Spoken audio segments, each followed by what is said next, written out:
Merci d'être avec nous, chers internautes de la chaîne Léon Joléo. Vous nous suivez RDC également, vous nous suivez dans la diaspora. En tout cas, merci d'être avec nous. Nous recevons en exclusivité M. Strong Kaini.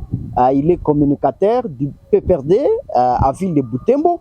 En tout cas, il suit de près et de loin la situation dans les Rutshuru, où en tout cas, on signale les avancées avec les Wazalendo qui frappent fort. En tout cas, les terroristes du M23 qui sont d'ailleurs encerclés. Monsieur Strong Kaini, bonjour et bonne arrivée. Je vous remercie et bonjour, messieurs les journalistes. Nous sommes là justement pour vous. En tout cas, vous suivez de très près cette, cette situation dans les Rutshuru. Où en est-on avec les combats?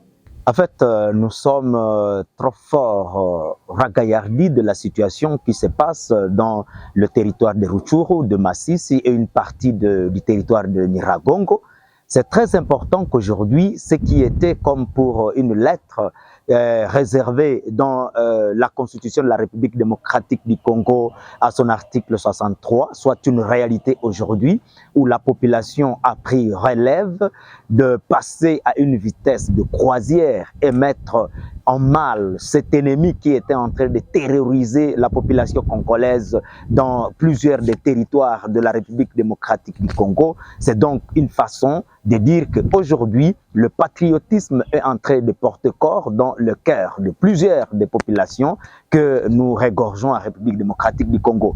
Parce que ce qui se passe aujourd'hui à Rutshuru, c'est une guerre qui est menée contre le M23. Or, vous savez que depuis près de 2 ans, cette agression, cette force d'agression, ce mouvement armé, ces éléments du M23 sont en train juste d'occuper notre territoire, une partie de notre territoire de la République démocratique du Congo. Et aujourd'hui, les jeunes patriotes organisés sont allés contre ce mouvement et allés en toute vitesse, en vitesse de croisière, pour élaguer ces terroristes du M23 ou ce mouvement d'agression du M23 du territoire congolais. Et aujourd'hui, nous sommes en train de voir au jour le jour les avancées et la victoire de ces forces patriotes qui sont en train juste de marcher au jour le jour et récupérer certaines réserves du M23 et réoccuper les territoires qui étaient jadis des territoires passés sous contrôle du M23, alors que ce M23 sont considérés comme une main prolongée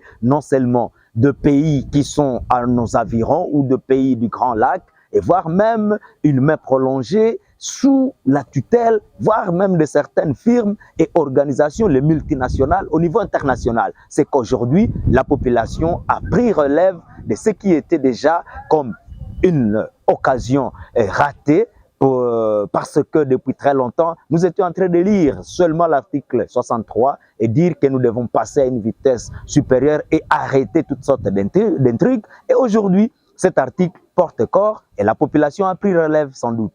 Oui, alors, vous personnellement, comment vous appréciez les comportements des patriotes du Wazalendo sur les champs de bataille? En fait, ce patriote, ce qui nous ragaillardit encore davantage, c'est qu'ils sont là et prouvent suffisamment que tous nous devons entrer dans la danse de défendre notre pays. Notre pays qui était déjà pris en otage par certains pays voisins, dont notamment le Rwanda et l'Ouganda. Nous n'allons pas justement nous voiler la face. Et ce pays était déjà comme si nous étions une province sous tutelle même de ce pays, parce que quand vous trouvez toutes les forces qui sont en train juste d'intriguer sur le territoire congolais, vous n'allez pas manquer les Rwandais, vous n'allez pas manquer dans toutes ces forces-là les Ougandais, les Kenyans, les Tanzaniens, les Somaliens, les Éthiopiens. Et donc aujourd'hui, la population est en train de se réjouir de l'intervention aussi rapide de ces patriotes, et surtout que ce patriote ne gêne personne,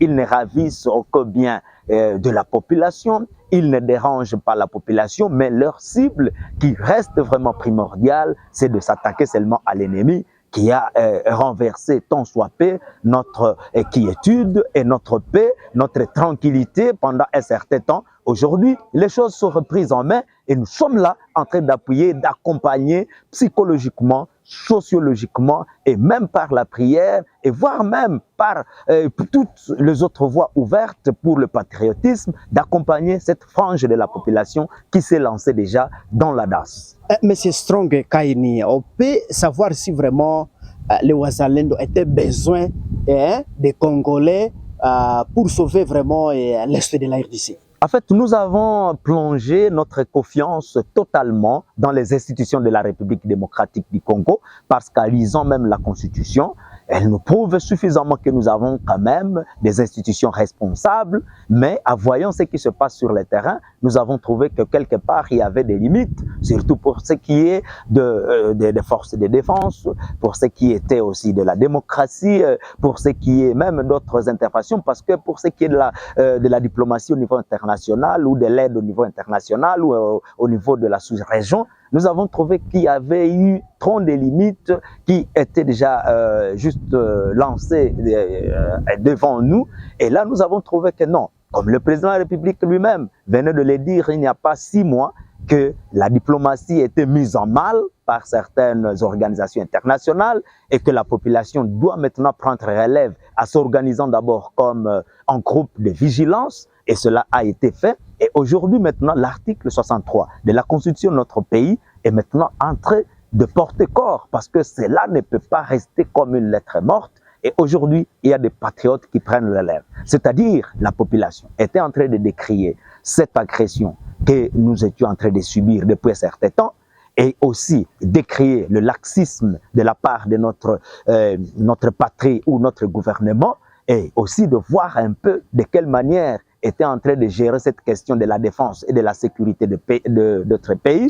Et cela a poussé maintenant les Congolais à se dire non, comme le gouvernement n'a pas été à la hauteur de ce que nous sommes en train de subir, de régulariser la situation. Et ce même gouvernement a aussi emboîté de pas ces propos aussi décourageants de la communauté internationale, non seulement par Bintou Keïta, et voire même certaines autres républiques et certains autres pays de la communauté internationale, soi-disant que le M23 ou l'ennemi qui est en train de nous mettre en mal a des armes au-delà des armes que peut utiliser la communauté internationale et voire même l'Organisation des Nations Unies, et qu'il n'y a aucune arme qui puisse faire face aux armes que le M23 était en train de détenir.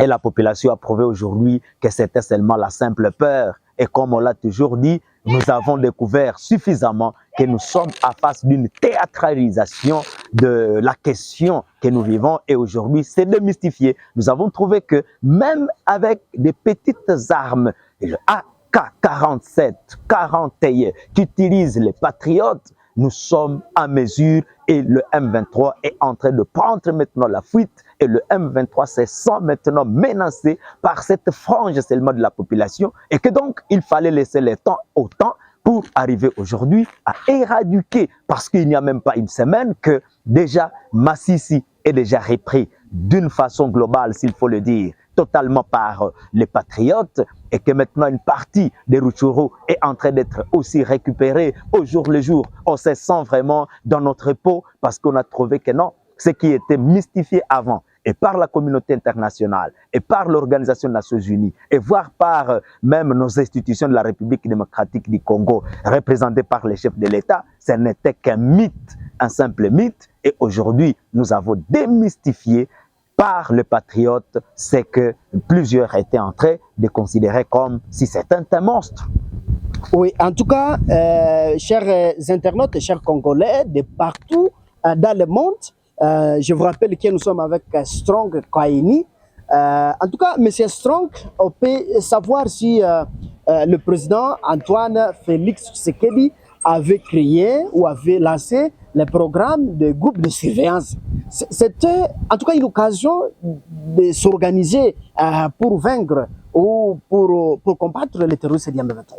En fait, pour essayer de dire clair ce qui était passé, le président de la République, Félix Tshisekedi, lui, avait parlé seulement de l'organisation des jeunes dans des groupes de vigilance. Et aucun mécanisme n'était mis en place pour accompagner cette organisation. Et c'est là que nous avons trouvé que tous ceux-là qui étaient d'ailleurs bien avant en train de faire face, même lors des incursions sporadiques de toutes ces forces étrangères. Là, je vais parler des années, par exemple, qui découlent de 1996. Nous étions là avec la révolution de Laurent Désiré Kabila. Il y avait une organisation d'une population, une organisation d'une frange de population qui avait accompagné Laurent Désiré Kabila et qu'on appelait les Maï Maï. Nous sommes venus à 98, 99.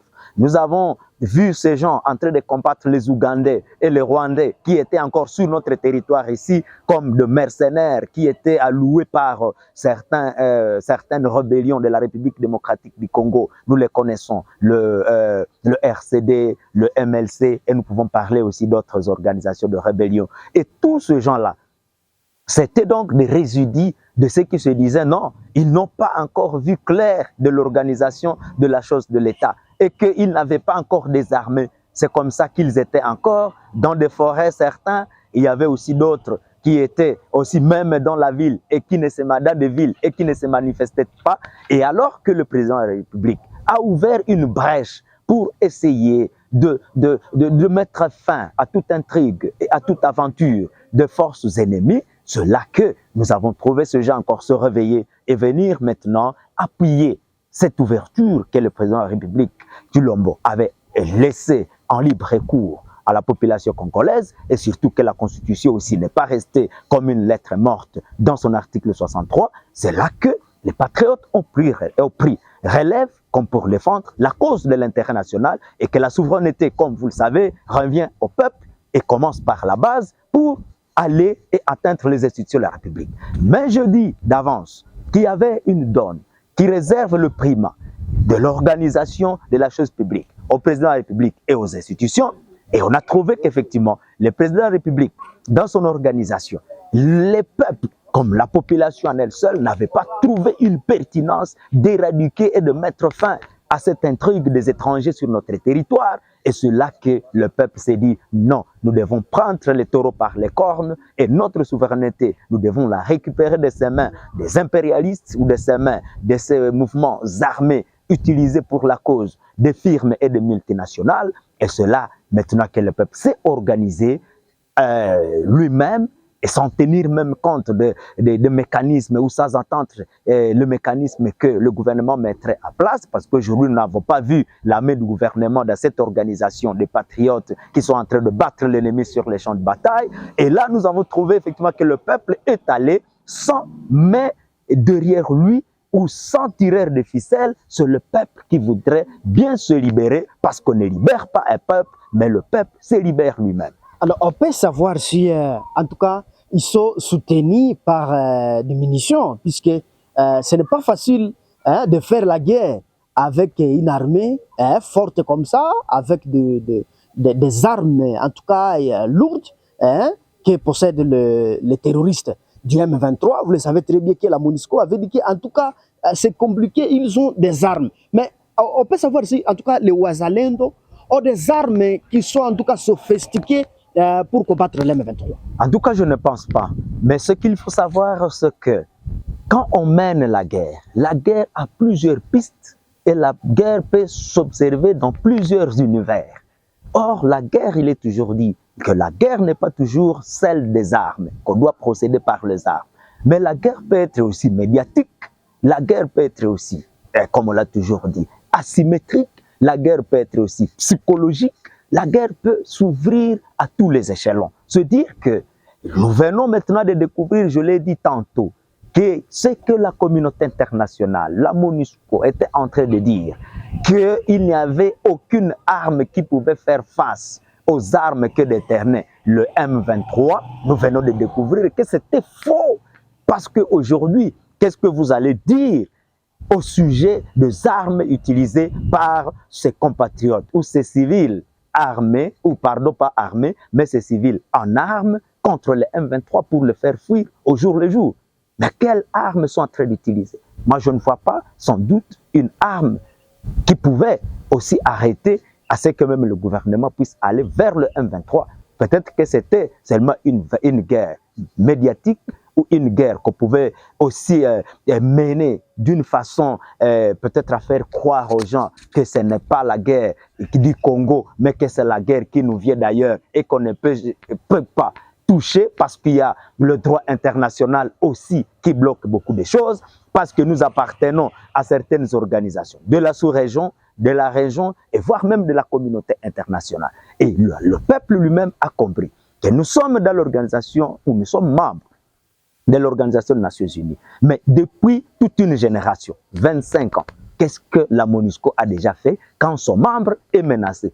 Et malheureusement par les autres membres dans cette même organisation. Bon, qu'est-ce que nous sommes aussi membres de certaines organisations de la sous-région et de la région. Qu'est-ce que toutes ces organisations de la sous-région et de la région ont déjà fait en faveur de la RDC, alors que ce sont ces mêmes membres de la sous-région avec lesquels nous sommes dans ces organisations qui nous menacent. Là, je veux parler. Tout d'abord, nous sommes membres de l'Organisation des Nations Unies avec l'Ouganda, avec le Rwanda. Mais qu'est-ce que les Nations Unies ont déjà fait, pardon, l'Organisation des Nations Unies a déjà fait en faveur de la RDC pour essayer de tourner ces agresseurs-là ou ces tireurs de ficelles, là, le Rwanda et l'Ouganda, en faveur de la RDC. Et qu'est-ce que l'EAC a déjà aussi fait dans son organisation d'assemblée? Parce que nous sommes là, dans l'EAC, et avec le Rwanda, et avec l'Ouganda. Mais qu'est-ce que l'EAC dans l'ensemble a déjà fait pour aussi demander à ce que ces autres-là ne puissent pas nous attaquer? Et donc, vous allez comprendre que c'est un mythe que cette guerre était en train de porter. Et aujourd'hui, maintenant, le mythe est élevé et nous semblons toucher maintenant la vraie réalité que derrière le M23, il y a des tireurs de ficelles et il y a la main prolongée.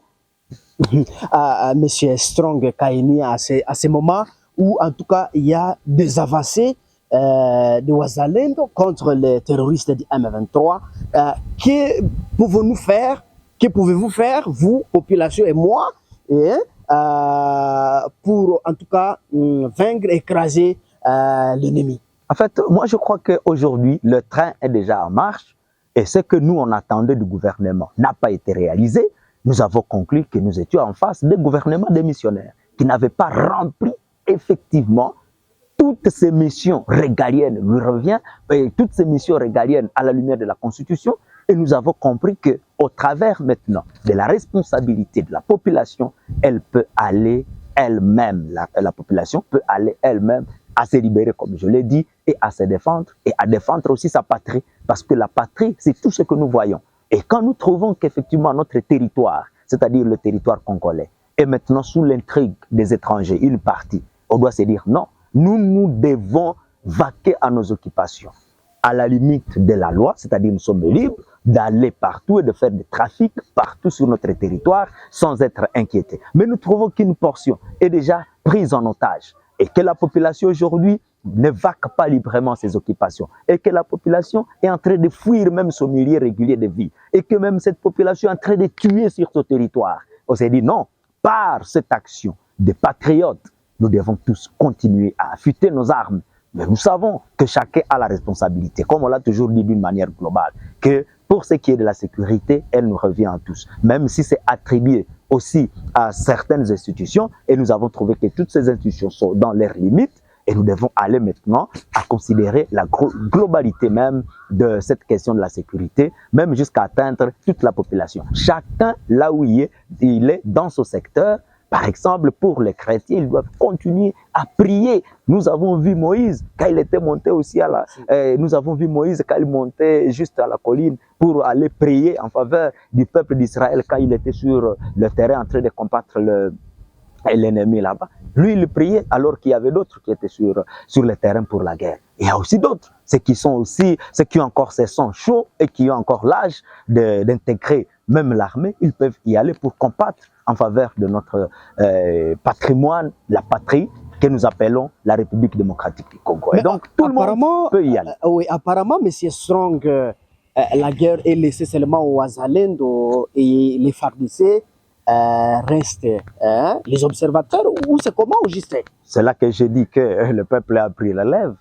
parce qu'on a compris effectivement qu'il y a des limites qui étaient notoires pour ce qui est de nos institutions. Parce que quand vous parlez de la question de la sécurité, moi je ne vois pas où est-ce qu'on a donné le primat ou la faveur ou le feu vert à la population tout d'abord d'agir avant de laisser d'abord cette compétence à la défense, à la sécurité, au ministère de l'Intérieur et des Affaires étrangères et donc à la diplomatie tout entière. Parce que vous savez, en prenant seulement ces secteurs-là de sécurité, il y a au moins 3 options que nous devons considérer. L'option d'abord politique à l'interne. C'est une option qui concerne le ministère de l'Intérieur d'abord pour la sécurité, et voire même le ministère des Affaires étrangères pour la diplomatie là-bas. Et là, vous pouvez voir maintenant la défense de l'autre côté pour la question militaire. Et quand nous parlons des 3 institutions qui nous ouvrent la brèche et qui ouvrent peut-être des pistes pour essayer de sauvegarder la valeur et la défense, la sécurité de sa patrie, ou considérer les valeurs républicaines pour ce qui est du secteur de la sécurité, moi je n'ai vu, et même le président de la République lui-même l'avait dit, qu'il a échoué. Il n'y a pas eu de succès dans tout ce qu'il était en train de faire. Il a fait des tournées partout au monde, mais il n'a décroché aucun résultat positif en faveur de son pays. Il est resté en pays en train de parler aux politiciens et aux politiques. Dans ce pays, rien n'a marché. Il est allé sur le champ de bataille.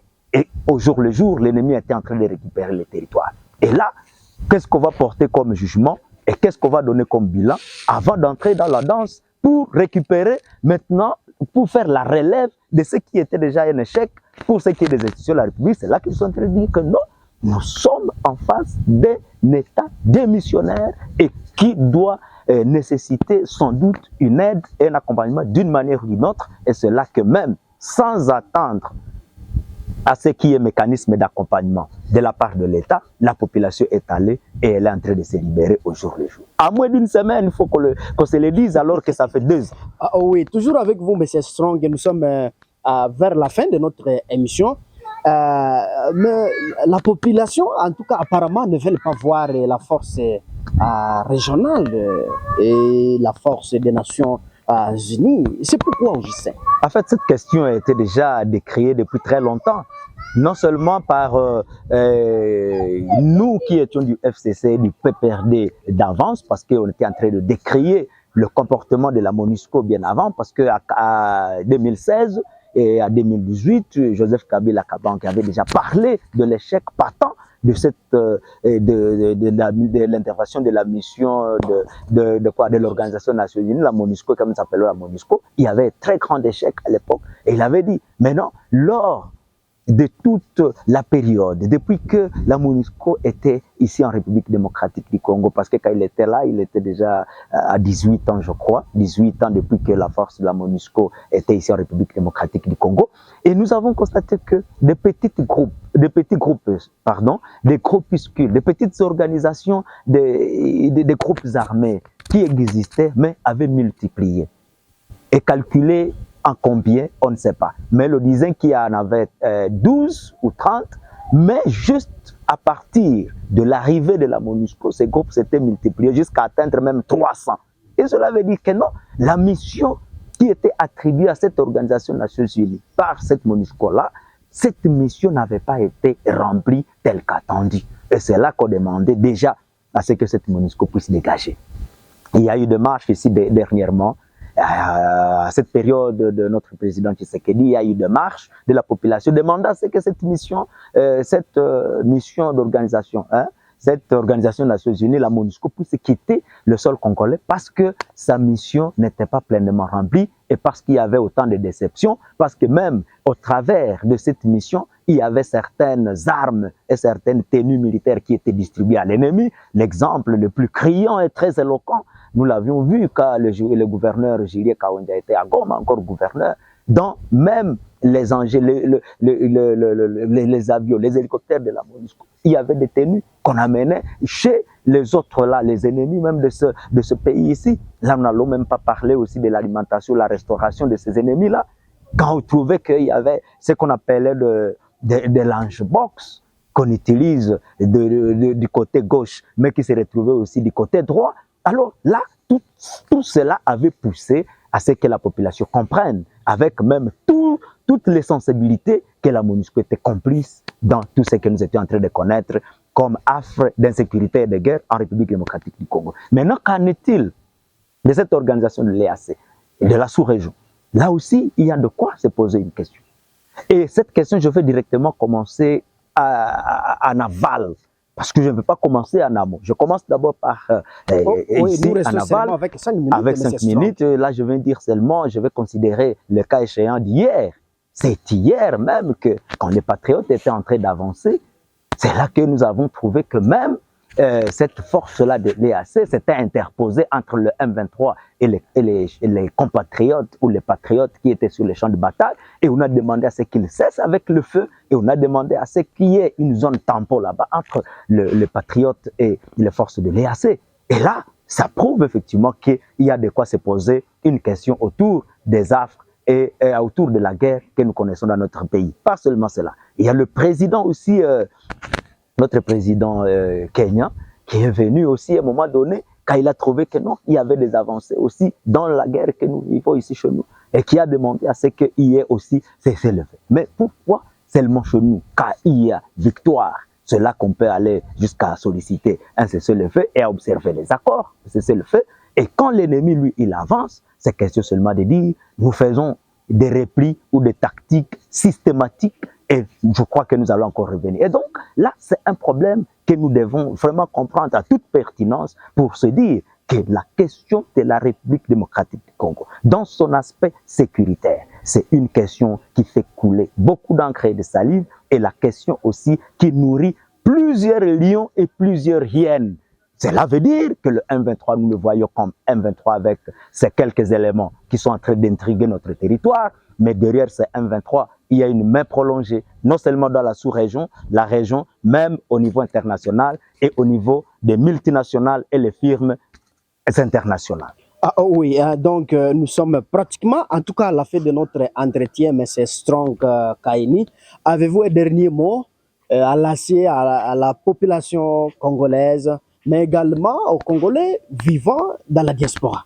Ok, merci. À la population congolaise, d'abord, nous allons dire courage et de ne pas désarmer face à cette autodéfense et contre toutes sortes d'intrigues sur notre territoire, et tout le monde qui est en train de s'aventurer et qui se laisse comme une marionnette de manipulation pour piller systématiquement notre pays et pour tuer notre population, à voir comment il faut mettre fin à cette aventure-là, à se décider comme un seul homme, comme ces patriotes des territoires de Rutshuru, des territoires de Masisi, des territoires de Nyiragongo. Nous devons aussi voir quelque part qu'il y a encore une responsabilité des patriotes dans les territoires de Beni et dans les territoires de Rutshuru, parce que nous savons que même ce gouvernement ne contrôle même pas à totalité ces deux territoires dont je venais de passer. Et s'il faut aller à juste milieu et à toute honnêteté, ce gouvernement ne contrôle même pas 60% de ces territoires dont je viens de parler, Beni et Loubert. Il y a des mouvements armés, il y a aussi d'autres étrangers, nous parlons des EDF, qui continuent aussi à faire tuer la population et à tuer même cette population-là. Et donc à la population de voir dans quelle occasion et mécanisme il faut aussi prendre le courage comme les autres et éradiquer aussi ces EDF qui constituent une nébuleuse et que nous devons aussi effacer d'ici peu. Et à tous ceux qui sont au niveau des diasporas, nous devons aussi leur dire que non, la question de la République démocratique du Congo, c'est leur question, même s'ils vivent heureux dans leur diaspora là-bas, même s'ils se retrouvent dans des climats, des bureaux climatisés, ils roulent carrosse, quoi, mais qu'ils sachent effectivement que leur bercail est en train d'être brûlé par l'ennemi et surtout l'étranger, et qu'ils s'activent de même et voir comment accompagner aussi ces patriotes. Et au gouvernement qu'il doit prendre ses responsabilités, parce que en laissant aussi ces patriotes se diriger comme ça et sans mécanisme d'accompagnement, mécanisme de suivi et d'encadrement, cela peut aussi être comme une bombe à retardement, une bombe latente que nous devons encore subir, parce qu'après cette victoire, je ne sais pas qu'est-ce qui peut être encore une fois la gérance même de cette victoire, parce qu'on a toujours dit, après la victoire, c'est aussi encore la défaite. Pour ne pas dire que Aujourd'hui, nous pouvons applaudir, nous pouvons dire merci à tous ceux qui sont en train d'avancer. Et maintenant, demain, quand ils auront fini cette guerre, qu'est-ce qu'ils vont devenir et qu'est-ce qu'ils vont aussi gagner? Parce qu'il faut aussi quand même reconnaître certains pour le bienfait et le bien qu'ils sont en train de faire. Et donc, on nous réserve encore le temps de réfléchir là-dessus et d'accompagner tout ce monde-là. Mais au gouvernement, ne pas oublier que ce gouvernement a la mission de protéger la défendre la cause de souveraineté et même la cause de la patrie.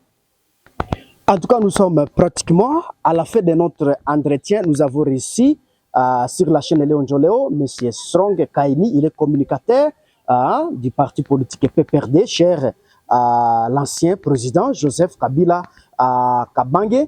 En tout cas, je suis Mwana Mpenzi Manzekele à la présentation de cette émission. Ne manquez pas de vous abonner sur notre chaîne YouTube Léon Joléo pour ne pas rater de nos prochaines publications. Au revoir. Nous vous remercions.